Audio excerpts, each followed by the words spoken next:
welcome to Dead Letter Omissions. The whole idea of this show is really to give people that aren't getting a lot of exposure, really showing gratitude toward, people that we believe in and, think are making an impact. So today I am super excited to talk to an old friend who I think is a Chicago legend. He plays in multiple symphony orchestras. I know he has a head chair in one, and he's played in Morgue Supplier and bass. I mean, your primary instrument's bass, but I know Coco has been doing quite a bit. So you're a fantastic drummer. Actually, here's the deal with that, Steve. Like, I'm like joined at the hip with them. In fact, I'm wearing one of their t-shirts right now. But I played a little double bass on their last record, but not drums. I just sat in on a couple things, did a little vocals too. I played drums predominantly in the band Drug Honk. Drug Honk. Oh, that's right. Yeah. That's right. So, and I've been technically the guy for about 3 years, but the band's been kind of silent on that frontier. We've been working on the other band quite a bit. Well, I will tell you this. We tried doing Dead Letter couple of years ago, and you were the first guest on the show with Lost Dog, and we got way too ambitious. We tried having 7 high-def cameras and doing it live with a bandwidth of probably about 20 megs, so it was a nightmare. And so I'm glad you're still even talking to me after that debacle. But I will tell you this: I've seen hundreds of bands over the years. And what you and Andy did in that room with just a bass guitar and a drum kit and you singing was one of the most entertaining things I've seen. The passion, it's grindcore, but it had a lot of very emotive sections where you were singing, and the way that you had the ability to mix that up was unbelievably awesome. Thanks, and man. You had one song, I don't know the name of it, but I know the chorus was something along the lines of "Hey Satan." I don't know if you know what I'm talking about. Yeah, that tune is called "Give Satan the World," and it was basically me saying "Let it burn." And boy, oh boy, is that relevant again? And not that it ever wasn't. Yeah, that's a fun song to do live for sure. Well, the first I heard of you, because I was kind of the rogue death metal bass player that played guitar, and you were the studious, jazz band orchestra in high school, and I always envied you to have the patience for all that. But you got to play some of the better shows back then, man. So. Right back at you. Yeah. Well, while you were playing probably Duke Ellington, I was writing a song called Anal Christ. It's just, kind of a juxtapose. But what initially got you into music in that way? And, were your parents influential at any point that guided you? Yeah. I mean, if you want to go all the way back like that, my dad was, I had a master's in music and was a band director and a freelance musician. My mother also had a bachelor's in music education, so she was an elementary school music teacher. So yeah, I mean, there's just they were kind of almost like they forbade me to go into music because it's a rough ride. So you see how that worked out. But yeah, it's always been there. I tried my hand at various instruments like coming up when I was young. They gave me a violin when I was a little kid. That didn't take. I tried playing saxophone, in grade school or whatever. That didn't really take ultimately either. It wasn't until I got my electric bass, it was like 7th or 8th grade, something like that. And it was like, oh, okay, so I can be in a band, and this is like, there's a feel to this that I had not experienced yet, and outlet, kind of a sensation. So I knew I was pretty hooked. And then it became a case of, well, if I'm going to do this, I should probably get serious about it and do the work, which, yeah, ultimately got me somewhat good at the instrument from what they tell me, and get to work at it, and yeah, it's a drag right now, man. I'm not gonna lie, because none of us get to do this. We don't get to do the thing at all right now. So, Right. it won't be forever, but this is kind of like the dark ages for music, all over again. Like, no orchestra concerts for the foreseeable future. I don't know where there are shows, but there aren't any in Chicago.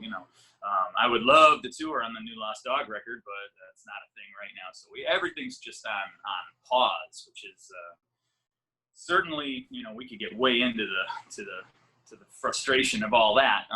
But it's, we're in a weird time for sure. Well, I'm going to get back into the beginning Sure. of your music career, but while we're on the subject with the whole COVID thing, have you found yourself doing any more? Like I have, since this has happened, I bought studio monitors and interface. I'm trying to learn Ableton and some other programs, and I'm obsessed with plugins and, just try and have the ability to do things myself more. I mean, during this isolation, have you found yourself doing more recording and To a writing? degree. What was the last thing you said, Steve? Well, I mean, I I've noticed that so many albums are coming out right now, by pretty Right. prominent metal bands, but it's almost like everyone's learning how to self-record and really pay attention to, oh shit, I got time now, so I could take that time and, put it into writing or, learning Sure. something new. Yeah, I mean, we definitely all, have tried to find our way through this on, everyone's got their own story, that's for sure. But yeah, I mean, I think the infrastructure was already there. Like I think you could, anybody could have a DAW in their house, digital audio workstation, and be able Right. to work. You know what I mean? Most of us already had it, so I didn't like really need to upgrade anything in order to be able to continue working. The main thing for me that I had to address immediately was how do I teach my private students, and the whole industry of that moved to this. So it's been really strange, losing, half of the world, which is my performance life, and then the other half of the world being you have to redefine it, you have to restructure the whole thing, learn how to do it in a totally different context. So that was a huge challenge to find Hey, our way through that. Not just me, but everyone who's trying to teach music right now.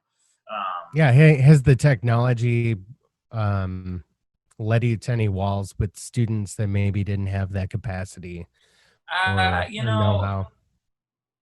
I went back to school and studied education pretty heavily, and I Right. like to think I can work with whatever I'm given, in that context. I love teaching. I've been doing it a long time.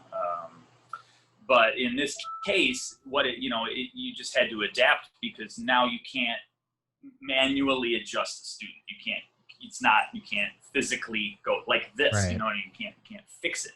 So you have to just do everything verbally, and you have to learn how to see things that are off camera. I mean, it's just based on body language. There's all kinds of intuitive things that we all learned we were able to do. Anyone who's made the adjustment, which is every teacher I know. So initially that was a major focus of my existence, is just trying to stay afloat. Because if I lost my private studio on top of it, that's it. We're done. There's no money. So yeah, that was definitely something that took a lot of priority. Then it was the I don't know if you experienced this, Steve, but like when you go, oh, I have time to create now, I must do it. It becomes even harder. Yes. I'm not a good sit Totally. down and write it kind of guy. Sometimes, necessity is the mother of invention, and good things come of that. But I usually just, when we talk about some of the records that we may talk about that I did this year, like I didn't even realize some of them took so long. The Lost Dog record had been in the works for a long time, years, and Yeah. it just kept refine there was a new draft every few months, and it just kept whittling and whittling. And honestly, I don't know if I ever would have released that record if it wasn't for the pandemic, because I released it going, well, I got nothing better to do, let's release this album that's sitting in the can. So I think a lot of bands had that situation where they looked around and they said, well, we're not going to play shows, we're not going to tour, how far along are we on the record? Let's focus on that for the time being. And like I said, given the technology these days, a band doesn't have to be in the same room to do a record anymore. It's always helpful, but people can be on the other side of the country and still share files and make progress on things. So, I mean, again, Right. I think every musician, is dealing with this in their own way. But for me, it took a long time for me to start to appreciate the free time, and to go, oh, okay, this isn't so bad. I can make use of this in a productive and what's the right word, a fulfilling kind of way. So, yeah, I don't know. What do you think about that, Steve? I'd be curious to hear what your experience has been. You know what? It's a good point, and I think when you're, for me, I'm raising 3 kids. I have a wife, and you're constantly like, I'm constantly stressed out. Completely stressed out. So, like, I look at the time that I have to write music is like super important, and it's a catharsis that I need to get through my day, because it gives me something to look forward to. I will say that during the pandemic and what's going on in my job, I have so much downtime. It's like you always wish it. Like I always wish to have downtime to do things, and I would do this amazing thing if I had all this time. And then you're sitting there and it's pacing and trying to figure out a starting point. I've noticed that when I go downstairs to record, or I have a DAW that I'm working with, I'm not as successful as if I just pick up a classical guitar, or I pick up my hollow body and sit there with no electronics. And Totally. And just get into something on a more deeper level. I think that for me works, and then going into trying to record something makes more sense at that point, because I'm excited about what I did. So, Sure. If I can separate those two things, and I'm not looking at it like, oh, I got to record something great. Oh, I'm recording something. And then you're just sitting there, and it becomes more mechanical. And I've always looked at bands like Meshuggah has always done that thing where they're in different countries, and they're the kings of that thing. Yeah, right. So I totally But get it. and it becomes kind of mathematical, very mathematical. Extremely. And I do miss having 3 or 4 guys in a room, just creating something that can't be reproduced, because you're feeding off the magic of other people. So Well, I mean, you can get that in a more studio setting as well. I mean, even if you're not jamming live per se. I'll say the last several weeks we finally decided to, Paul and I from Morgue Supplier, Paul Gillis, he's a great friend of mine. We're hard at work right now on the new Morgue Supplier record, and we started finally getting in the same room again, and it was like, oh, it's been a blast. I mean, we're just having way more natural. Yeah, well, I mean, and we're starved, you know what I mean? We're starved to have the camaraderie and make the music and be pumped up about it, you know what I mean? Have that adrenaline and that I don't want to say satisfaction, that sounds pompous, but the feeling of, oh, we're making something. This is, something exists that didn't exist a few hours ago. So yeah, that's been really nice the last couple of Saturdays. And again, tomorrow we're picking up more work on that tomorrow afternoon. So that's awesome. It's coming out probably, I don't know, that one will be hopefully sometime in early 2021. I'm excited. And, the last Morgue Supplier album got, and I remember, and I don't know who walked up to me, and I think I told you this story, but I played a show at Clearwater, and the guys from Mm-hmm. Morgue Supplier came up to me, and this is around 2002.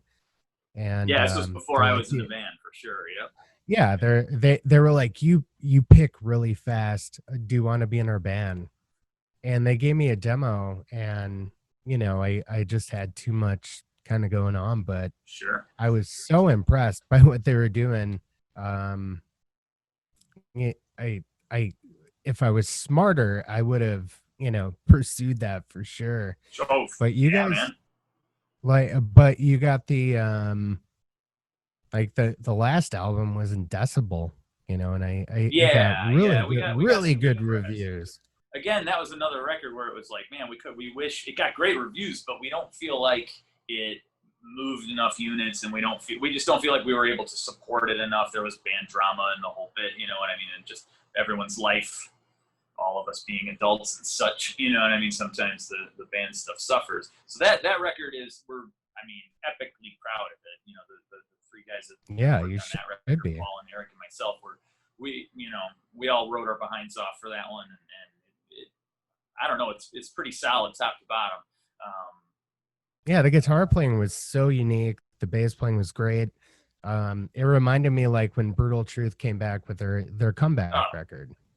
It just had that really angular guitar style. Second record of that. Yes. The one End Time. That's the one around. Right. Yeah. I mean, that shit's great. The guitar playing is amazing. We're working a different formula on this new record. It's just Paul and I are writing it for the most part, and what's done already is it's something new. It's definitely a new direction, but it's brutal, man. It's going to be good. It's going to be a good record. We think we're happy with where it's at the moment, but it's going to be different. It's going to be a different Morgue Supplier record for sure. But then again, if you look at the history of that, cool guy. Yeah, he's fun to work with. We get on. That's why when Drug Honky needed a drummer, he was like, "Yeah, you've been playing. Why don't you do it? You're the right human being as well as drummer. You know what I mean?" And I was like, "Yeah, man, for sure." Yeah, good times. We have a good time, he and I. Most of the time when we're hanging out, good times are ensuing. So, hey, did you send me any of the Drug Honky stuff? I didn't. I'm actually not on any of it yet. There are no recordings yet with me. So that I think the goal was sometime in the first half of 2021 to have an EP done with that band. But as of right now, there's the Morgue Supplier record's happening. Paul and Eric have Rabid Beast. They just put that record out. So there's a lot of stuff happening right now. I just dropped the Lost Dog record. I have another solo double bass record. You know what I mean? There's like, okay, we're in time for this thing. Not to mention, that band really is, Drug Honky is a get everyone in the room, hash it out kind of thing. Right. And while it's cool, man. It sounds great. Paul's the leader of that one too, and he writes most of, he's the head writer, I would say. But again, in that band, everyone contributes ideas as well, and it's been a drag that we all can't be in the same places, given the situation. So one of these days we'll get back to it, Well, why don't we interrupt what we're doing here and just I know the first song that you sent me is the Morgue Supplier, or no, Lost Dog. So would you rather start with the Morgue Supplier since we're kind of on that track? And Jeremy, is that if we're talking about it, we might, we could. Well, we could, whatever you got queued up. If it's easier to do the lot, I can talk a little bit about that record too. We're talking about the one off LFL David, right? Yeah. The one called 7 Months. Yeah. That's to me, that track is. I'm proud of that track. It came out the way I wanted it to. It's got a lot happening in it. There's a lot of different things happening.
just you and Andy?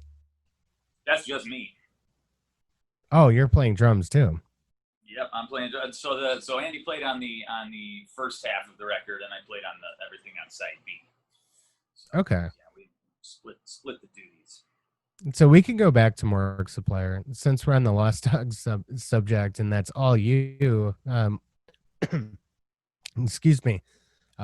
What were some of the influences to start that project? I mean, it seems kind of like you have a duality, between what you do with all the classical stuff, and then you don't just go to like kind of heavy, like you go to straight up fucking grindcore with most of your projects. So maybe you could talk about that. I've never been accused of being subtle about any of this stuff. It's I like to go all the way with pretty much anything, as you know me, Steve. So, yeah. Lost Dog, man. I mean, it's been around. That's been my little brainchild since 2002, actually. So it's been a long time. There's a bunch of records.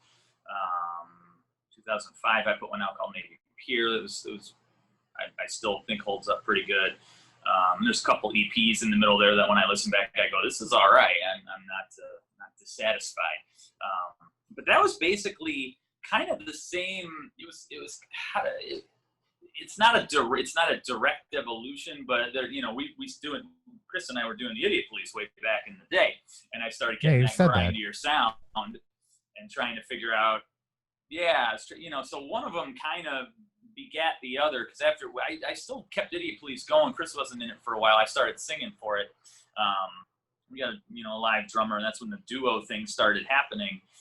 Went through a couple different drummers and did a couple different records, and the sound really has evolved a lot over the years.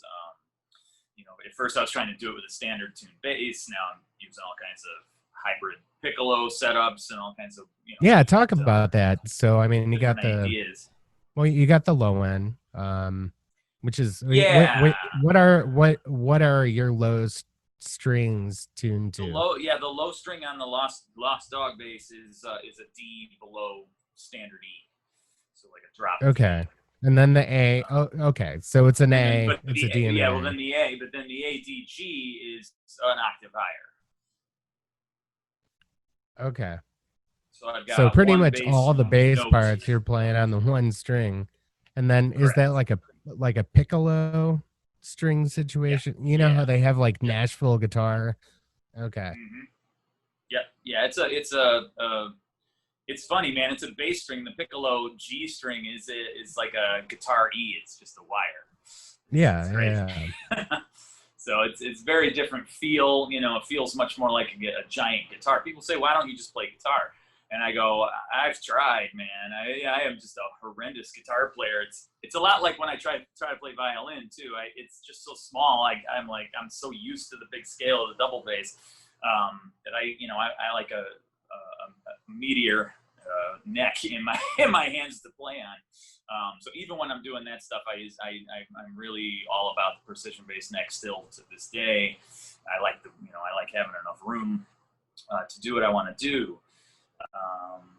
I would agree with you on the Fender neck for sure. Yeah, for sure. I mean, what you were hearing in that tune, that clip of that tune was I have a 74 precision bass that's tuned up like we just described. On that record though, I didn't just use that bass. I used a Warlock bass that used to belong to Dan Wilker, which we'll talk about that bass, I'm sure, at some point. I'm using it on the Morgue Supplier record right now too. It's awesome. It's so awesome. Yeah, I'm completely jealous of that bass. I mean, there's a lot of folks that are completely jealous. I mean, I just got in my opinion, Nuclear Assault is the best thrash metal band that's ever existed. Like, I mean, I'm not going to argue with you. I'm not going to argue with you at all. So. Yeah, I mean, the records that he played on that bass with for Brutal Truth were like,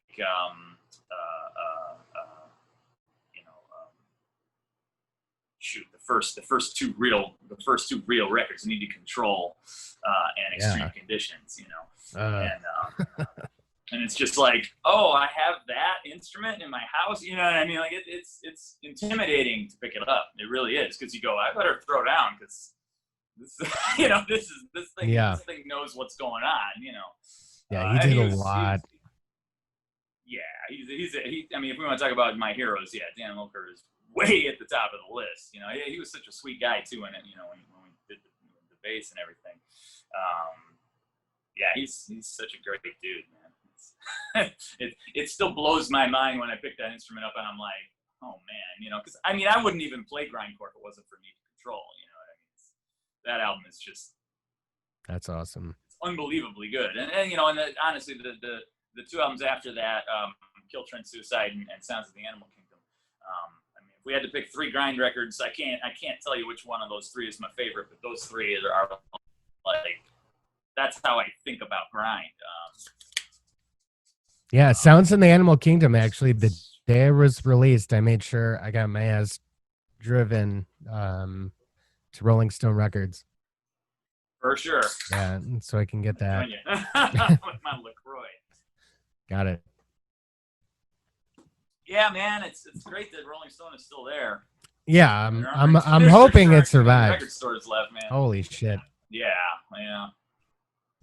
For sure. Insane. For sure, man. So as far as the Morgue Supplier stuff goes, I know you got the new record. We should have been playing that song earlier, but what track did you pick? For the Morgue Supplier track? Yeah, I'm trying to go through it here. I think I sent you End of Self. End of Self, yeah, that makes sense. And that's actually the video. Yeah, that one's got a video. Yeah, that was like I said, in Morgue Supplier, it's an interesting thing. Like, the writing duties are pretty evenly split up. Each guy writes three or four tunes. You know what I mean? And then we all collaborate on 1 or 2 or whatever, and then there's the album. But that one, End of Self, is a me.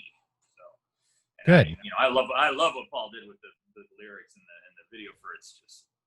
Yeah, the video is nuts. It's super fucking nuts.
always a good time.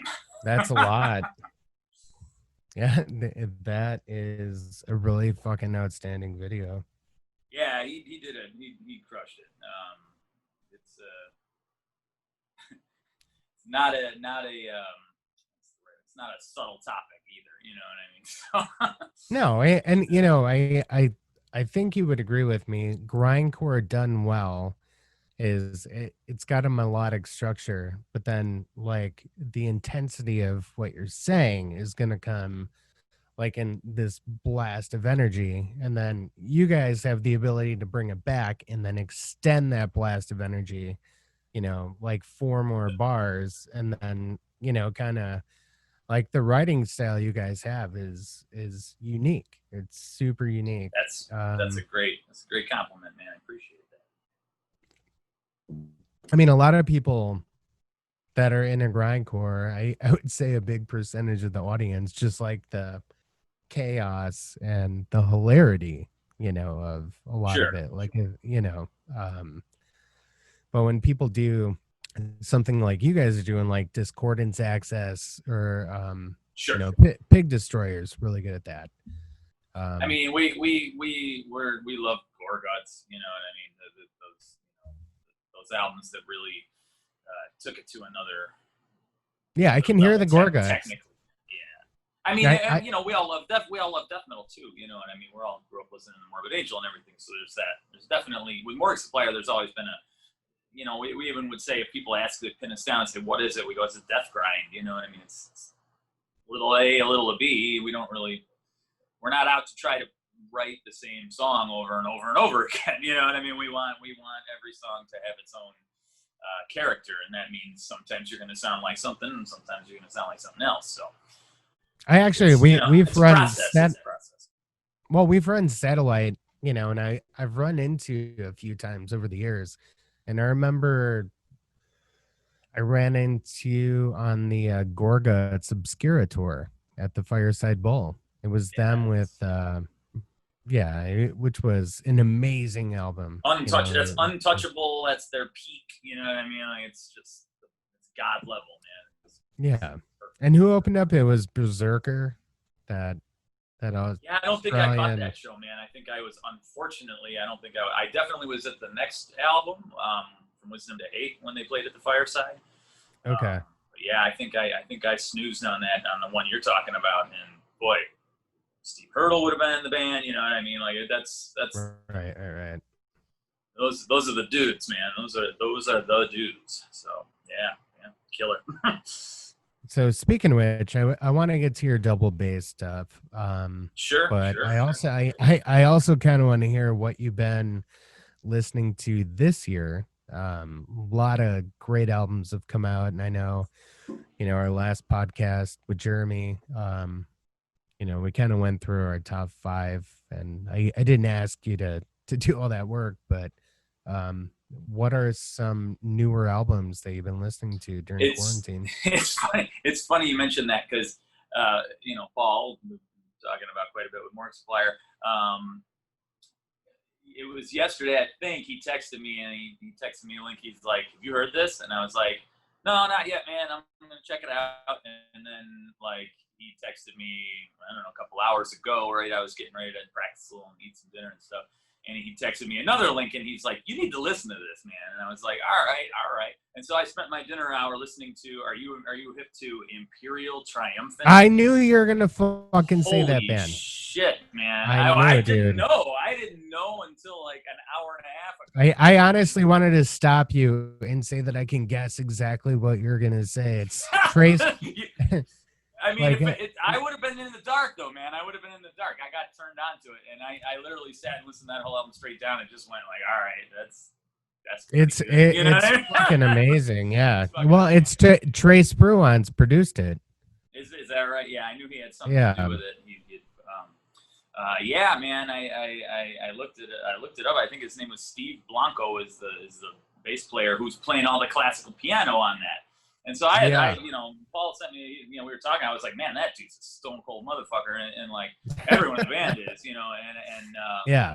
So cool, you know, we looked him up, and like he's I totally respect the guy. He's in film. He does all kinds of. He teaches music. He went to conservatory. The whole bit. You know what I mean? So I'm like, that's He's right up your alley. Right up your alley, dude. I'm just like, he's a cat, man. He's a real yeah. dude. And I'm sure those other guys in that band have equal credentials.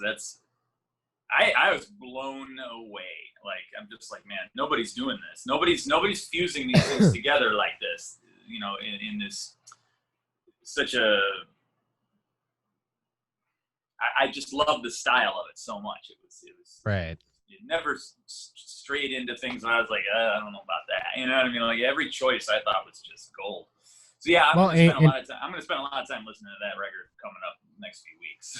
Yeah, and you can hear the lineage, like you said, Morbid Angel, and then you got bands like Incantation and sure. Immolation, where they got that floaty kind of where it's solid death metal, but it has layers to it. And then the last band before then that really like took me by surprise was Portal. Yeah, but it's funny because Paul said, I think Paul said, he was like, it's like Bungle meets Gorguts meets Portal. And I was like, okay. I was like, I'm sold. I mean, I'll check it out. I what I hear in it as well as that is what's the cat's name? Or he does Sleepy Time Gorilla Museum and Free Sale Manor exhibit, that sort of thing. So it's got that kind of sensibility of unabashedly being progressive and intelligent, but then getting brutal, just totally brutal, like out brutaling everyone else. You know what I mean? So it is a really fun listen. I mean, clearly they're hip to Mr. Bungle and all that kind of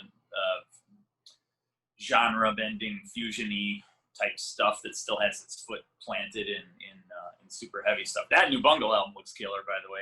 New old album. Yeah, right. It's gonna be great, I remember Chris Turnus actually gave me a copy of that Easter Bunny demo. Really? That's old. Yeah, when I was like a sophomore in high school, and yeah, it's going to be rad. Anything with Lombardo and Patton obviously is going to be good. Sure. It's not to be expected that it's going to be a Bungle album. Like, we all know what it is now. I mean, there's no secrets about it. But it's cool, man. Done right. Yeah, it's going to be great. Dude, I get fucking nostalgic all the time.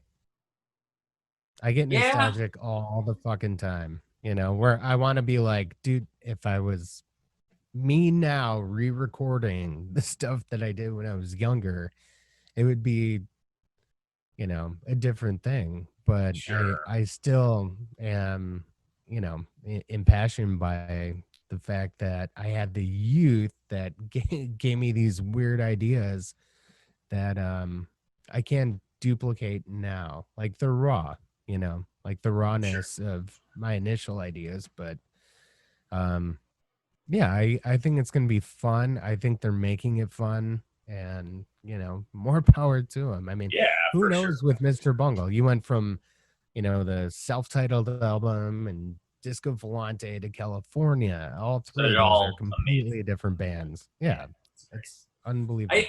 I don't know if this is true. What I heard was that after Disco Volante, they were told by Warner Brothers, or I think they were on Warner Brothers. It was big, major label. They were. And I think they, and I love it when they flip their logo. It's funny.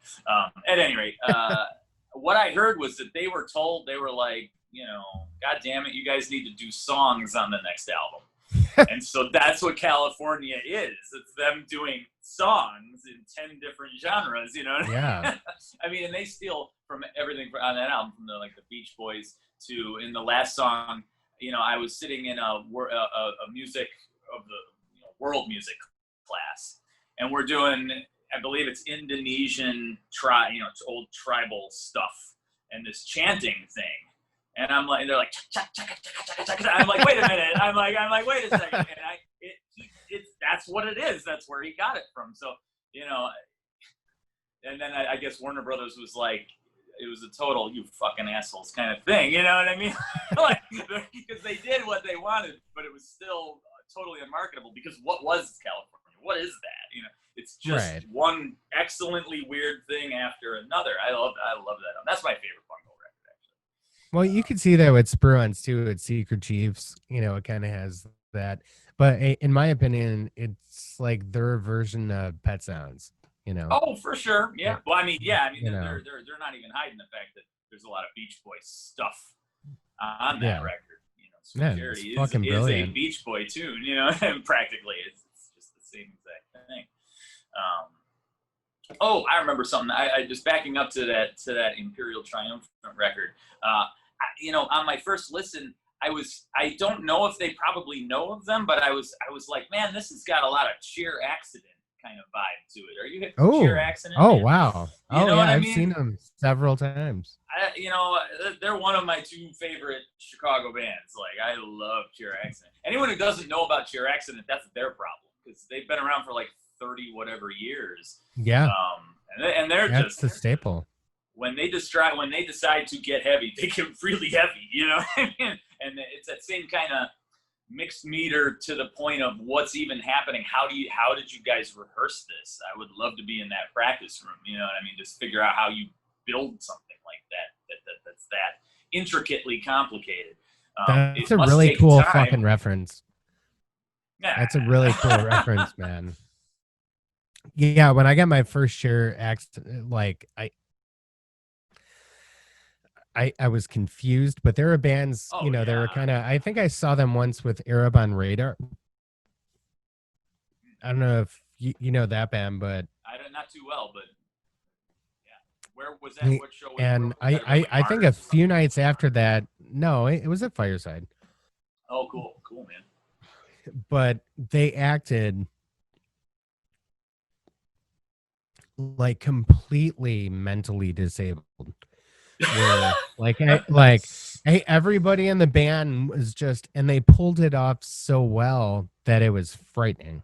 Like it was, and like the chords were so angular, but they were so syncopated and well rehearsed. And Sure Accident was just one of those bands too, where it's just like, holy fuck, what am I watching? Like, Yeah. what the fuck am I watching? Yeah, I But think it was brilliant. I was luckily over the past few years, Sure Accident opened for Free Salamander exhibit, tie this all together. Oh, cool. At, With which band? What do you mean? You opened for them? No, I didn't play on those shows. I would have loved to have played on those shows. Oh, okay. Okay. I just was. I misheard you. I was lucky enough to be there.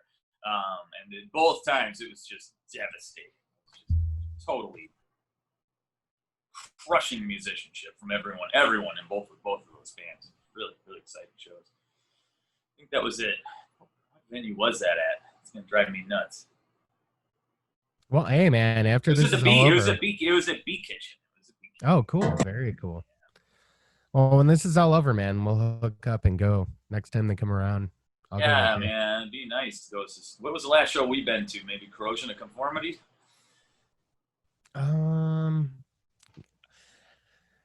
It seemed like Corrosion of Conformity and Crowbar were touring forever. So, right, but I know we met up at the one that was at Bottom Lounge. Yeah. And then after that, I went to the one in Milwaukee. Oh, nice. Nice. Yeah, it's just familiar, Sure. It's like I like Crowbar. I love COC. So I lost my voice, and sort of my buddy that I was with. We were screaming at that show so loud, I lost my voice for like a week and a half. Yeah, dude. Totally whenever great. like, it's totally fun. Yeah, it was so good. All of them are really good. I'll continue to go support them, and they're really nice people, and after the show they'll talk to you, hang out, sign For whatever. Sure. So totally. I appreciate that. Yep. I do want to get into your double bass stuff and sure, man. what kind of inspires you to, because if you listen to it, it's very like ominous, like it's very single notey atmosphere. Oh yeah, it's minimalist droning atmosphere. Yeah, that's like is there like a Philip Glass kind of influence, or it's interesting. I don't know. I mean, obviously my double bass, there's like there's great double bass players on earth that I'm, inspired by, obviously, like the Edgar Meyers of the world, Francois Rabat, all these wonderful players. But when I'm doing this thing, I'm not really thinking technically at all. It's more of in fact, I started doing it for therapeutic reasons. It was like I had to, as part of what I was trying to do for like mental stability, was improvise every day. And then I just started being like, all right, well, I'll improvise every day, and then I'll work with some effects with it, and that's when it started to become this form almost that I've been just kind of enjoying, to the point of I'm now going to release the 4th record of it. You know what I mean? So, and there's so much material that I don't. It's all I put a lot on my SoundCloud, but there's hours and hours and hours of these things because I just do them all the time. And then the records are, I've got a lot of them. Maybe I should sort through them and see if I can make a cohesive statement out of all this material. And yeah, have you found a fan base with? Yeah, I get paid more. People give me more on the what do you call it, the Bandcamp page than any of the bands. So it actually has a higher marketability. Yeah, it's crazy. I had no idea. You know what I mean? I didn't know it was going to What kind of fans do you think you're drawing? I mean, heavy metal people seem to dig it, and my classical friends and colleagues seem to dig it too. So it's. I mean, everyone just likes it. They're like, oh, it's good. It's moody stuff. It's good for the background. It's the new one that I'm about to release is pretty. I think it's got a lot of emotional gravity to it. To all of it has a lot of emotional gravity. Thanks, man. This next one, and your song titles are very directive, like as far as like what you're thinking. Like it'll be like a date or like a particular thought, and I like that because I can read it and then hello, long time no see, right? So Maggie joined the stage. I was super upset because for some reason I'm not very smart, and that's I thought you that's a weird introduction. I thought you were coming. Thought you were coming here, and I was like, dude, I'm making, some absolute spicy ass chicken. Oh, deliciousness. So I'm growing all these habaneros, and I thought, oh my God, Steve's coming, and I'm gonna make, super hot chicken. And your chicken is delicious. So yeah, as soon as we are able, we gotta dinner parties will ensue. Yeah, whatever. Like he's not actually coming here, and I'm like, what? No, seriously. The last few days, I was expecting you to come here, and so I was like preparing to do. Why didn't you tell her? Well, I did. I think you did, and I just didn't get it. Yeah. It's not a. Well, I have all these habaneros growing in my garden, and so I was like, Steven's coming, and I'm totally going to make some jerk chicken. No, we'll do that, man. I mean, next couple weeks, whenever you free up. I know you're a man of a million hats. I thought you were coming, and I was gonna make some jerk chicken, and you were gonna come here, and I was gonna make jerk chicken again. Well, and then I just realized, oh my God, now you made me. I already ate dinner, but now I'm hungry again. So there you go. It's like a remote thing. I'm like, oh my God. No, man. We'll do that. We'll totally do that. I love when Steve comes. It will go down. It will happen. Well, I did want to play an example. Before you do that, let me finish up on the kind of telling what it is. Like it's a creative therapy exercise every day. It's like, okay, I'm going to hit record and I'm going to feel like I'm feeling right at the moment, and then I'm going to take whatever it is, and that's what it is. I'm not going to do anything to it. And that's how that whole project works out. It's just that's why the titles, like you said, I name them right on the spot because I just go, well, what was I thinking about while I played that thing? And that you nailed it. That's exactly how the process goes. The fact that some of them actually, I hear back and I go, man, that was. I enjoy listening to it, which I don't know how you feel, Steve, but a lot of things. It's hard. I listen back to my records, but not ad nauseum because after a while you start to pick it apart and be upset with it. You know what I mean? And I did.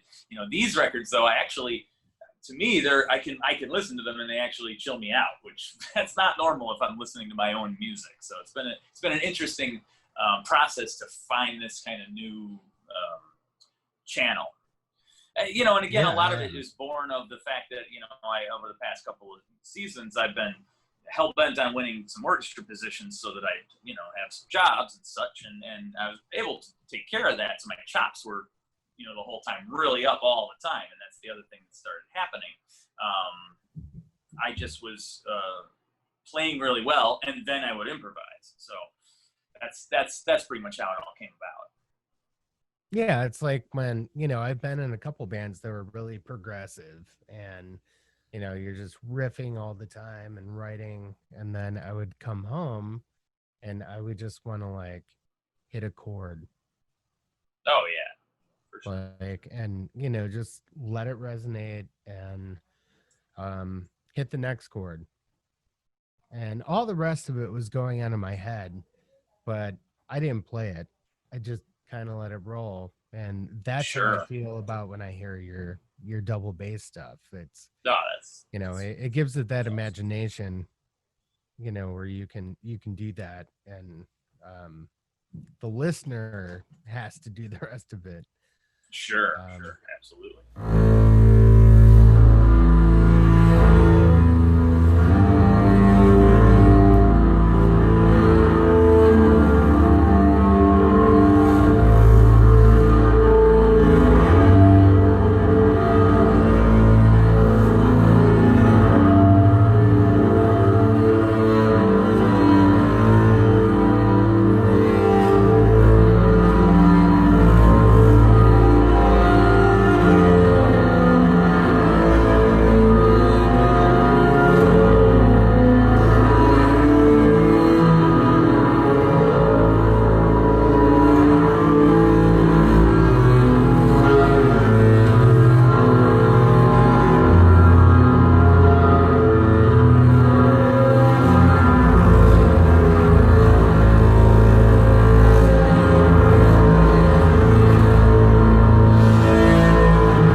No, that was beautiful.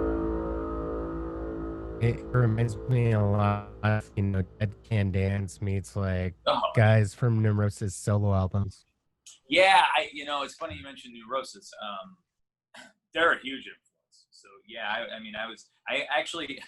think it was inspired by you. I think you posted something off Sun That Never Sets the other day. Am I right? Yes. Yep. Okay, so yeah, I'm a big Neurosis fan, so I busted out some stuff that I really enjoyed by them. Today, I was listening to Given to the Rising. I love that album. So yeah, huge. They're a huge influence. So it's interesting to bring that up. That definitely their aesthetic value system. Yeah, I mean those albums. I used to be very discriminatory toward like Word is Law and Souls at Zero and everything through in Silver Through Blood, and then yeah, I didn't really get them yet either at that point. So yeah, I understand. no, I love those albums, and I saw them on It took me till later to really get into them. Those are great albums. Don't get me wrong. I'm looking back, but when I saw them on Through Silver in Blood, excuse me, it kind of went over my head.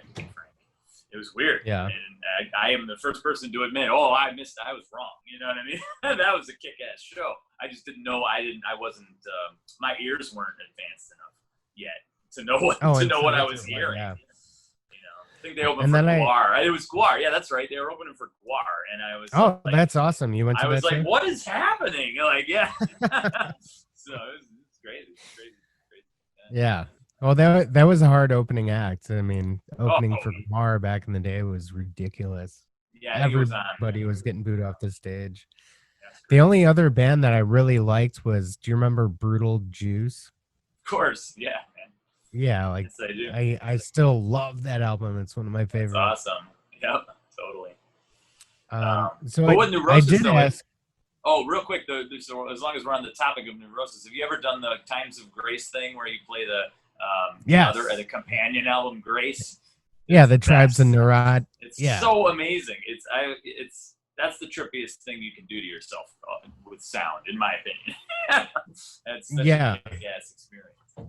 No, it's amazing. It used to be we'd have to have 2 CD players, right? And, but now it's you just go on YouTube and play it. Oh, for sure. I don't know, man. Though I'm still prone to like put the main album on like the home stereo and then like get a boombox for the Tribes of Neurat CD. Yeah, that's awesome. For sure. Yeah, CD playing boombox, put it up in the corner. The boombox. Fuck yes. Well, they were like burying mics and like by the pyramids. Like story has it. Yeah. Like they, you know what I mean? Like yeah, like just to get the vibrations to those places, but crazy. Good stuff. All right, where were you going, man? I hated to derail on Neurosis. There we No. go. I did ask you to maybe talk about one album in the metal genre, or bring one album up, if possible. If you haven't thought about it, totally cool. I mean, that's one of those things, man. It's like it depends on what's going on in my life. I'll give you a different answer. You know what I mean? It's really hard to. Oh yeah, we could have this interview 30 times. It's right, going to be a different album. I guess the first thing that comes to your head. I mean, I always wind up saying something like, do I do Typo Negative or do I do Brutal Truth? You know what I mean? Like, and then which, you know, Brutal Truth. How do I? No, I'm good. How do I even pick these things? So yeah, I feel you, man.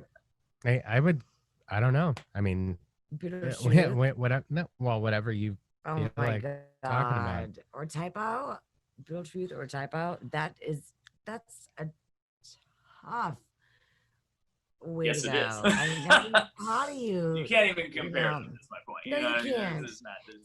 That's really hard. Which I mean, I'm just using those as two obvious things that I'm well known for. You know, my friends know I like. Those things. Well, fuck. Yeah, but it's just an tough. album. It's tough as nails. An album that comes to mind immediately? Comes to mind immediately. Well, we were just talking about that Times of Grace situation. That's great. That's a great album.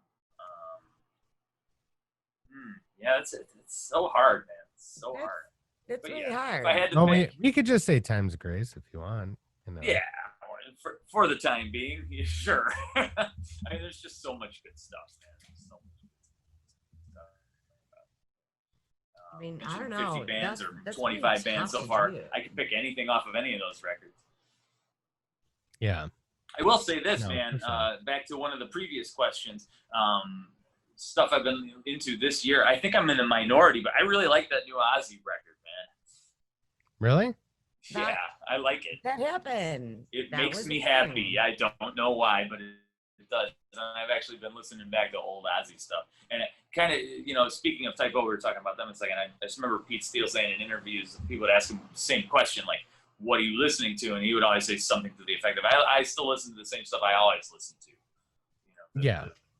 The Black Sabbath and the Pink Floyds and the Beatles and all that stuff. And I'm like, am I turning into that guy? You know what I mean? Because now I'm like, yeah, it's all the stuff from the 90s. You know what I mean? All the Soundgarden records and all that else. Right. Records, blah, blah, blah.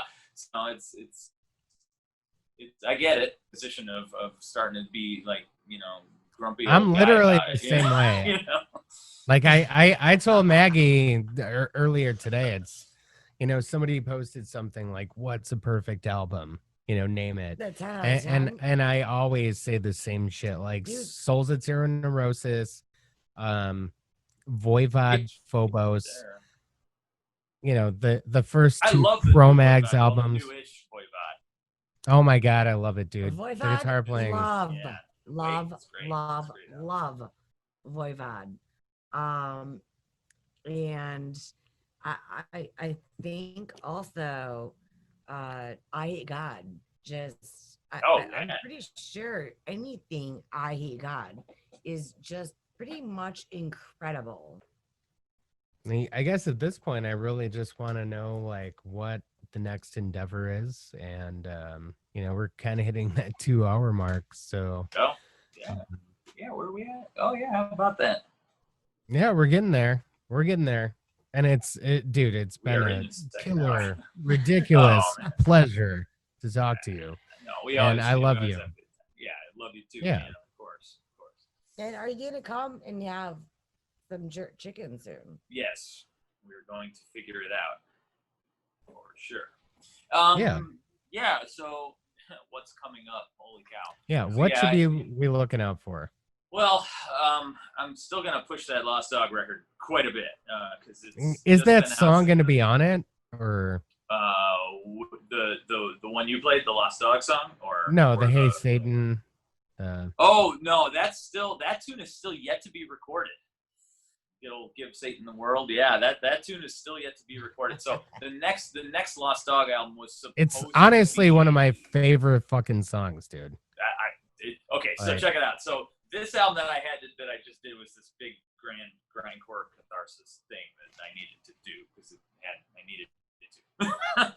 The next album is going to be all the songs that have been written along the way that we never recorded. So there's it's going to be a departure for the listener. Right. Well, I've been accused of that throughout the whole Lost Dog thing of like I go one direction and then I piss that audience off and I go another direction and then I go back to the original thing and I piss those people off. So nobody ever knows what to do with Lost Dog. Do you think it's better to mix it up throughout an album or just have a separate album like you're doing? I used to try to mix it up and I've decided that's not. You're just going to have your emotive album. One or the other. Yeah. Well, here's the thing. I'm actually starting to look at albums because I'm the last person on earth, or one of them. I'm sure you're one of them too, that thinks of the album as a very important form. And I want my albums to have an arc and to say something and to be cohesive as a unit. And not that's kind of where I'm at when it comes to, if I'm going to do an album, it needs to be like that. If I'm going to do an EP or just put out 3 songs or something, then do whatever you like. But if I'm going to make the effort to put together these longer form things, I want them to be a cohesive statement. And so I feel like LFL David, the Call of the Void, the last one, it was everything I wanted it to do. I wanted to like get crazy grindy. I wanted to do a couple big spacious doomy type things just to break up the, you know, the speed of it and just have it be as dense of a work that I could do. So some of the songs, 4 or 5 riffs, that it's over in 30 seconds. You know what I mean? And then you go into the next song, and it's like 7 of those sewn together. So there's a lot happening on that record in a 35-minute package or whatever. You could blow it out a lot like. So the next. Oh, go ahead, Max. What's that? No, like blow it out like. What happened with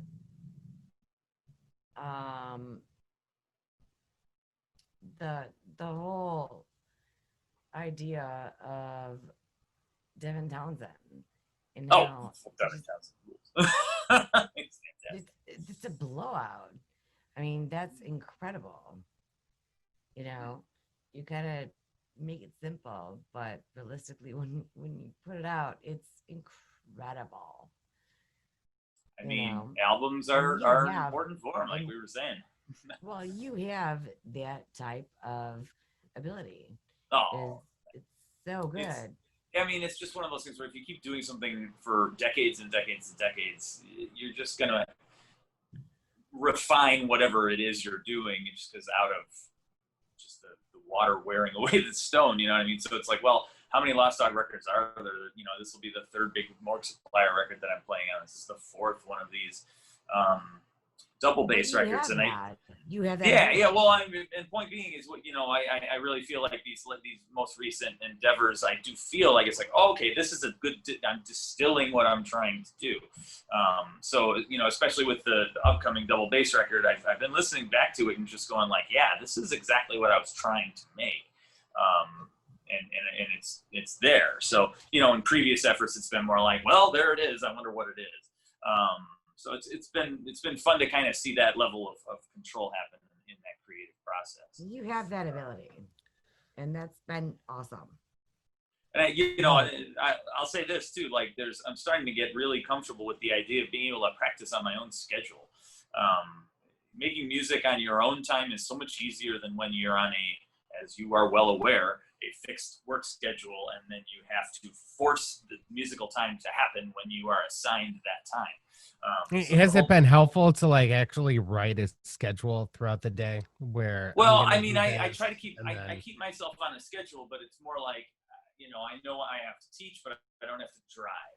I don't have any out of town gigs because we're not doing that. You know what I mean? So all that time where I would have spent doing, I do a lot of times I do a lot of listening in the car, but it's not like I don't listen to music in the house either. So it's just been interesting to have all this extra time. At first, I was really bad at it. I don't left up to my own devices can be a tricky thing. So, it's been good to like find a nice groove to the whole thing. How often do you go, all right, I'm going to go walk while the sun sets every night this week, 6 nights a week. You know what I mean? Like, how often does life allow you to do that? So, that's something I've been trying to do, and it's like, okay, this isn't so bad.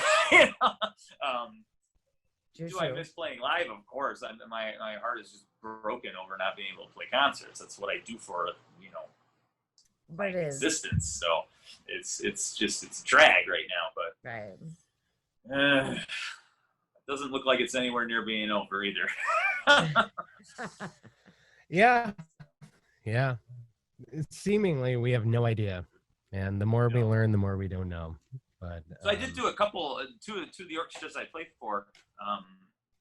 Principal bass of the Dubuque Symphony, and they were the first one to hire me to do one of these web recitals, like a Facebook Live recital. So I've done 2 so far. It's been strange, man. It's a strange, surreal experience to be standing right here in my room where I practice and then hit a button and be giving a concert. You know what I mean? It's just totally sterile, totally strange sensation.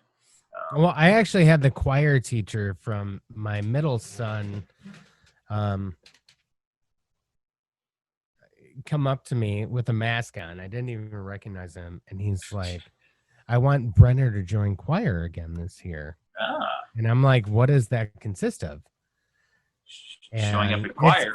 no, it's him standing in front of his phone singing individually. Oh, for this, for now, yeah. Yeah. So that's like that would be a head trip for any kid. That wasn't I mean, really like I confident. said, I probably transferred. I have about 25 students, and we're doing all FaceTime lessons now. And I've had 3, I think, people start lessons with me during this. So the only thing we've ever done is a FaceTime lesson. So it's the Wild West, man, of trying to be a teacher right now. So yeah, no, I can't even imagine the poor public school folk. I mean, I can't even imagine. I very sadly and regrettably, just this last couple of days, made the decision to suspend the orchestra I teach out in Elgin. I run the string program for the Westminster School. And it's like an extracurricular thing. And I looked at they're going to try. They were like, you can try to do it. And I was like, don't think so. I don't feel we are there yet. You know what I mean? I don't think getting 16 kids and having to touch all their instruments is fair to me. You know what I mean? So we're gonna hold off until fair to me or any of the families of any of those kids.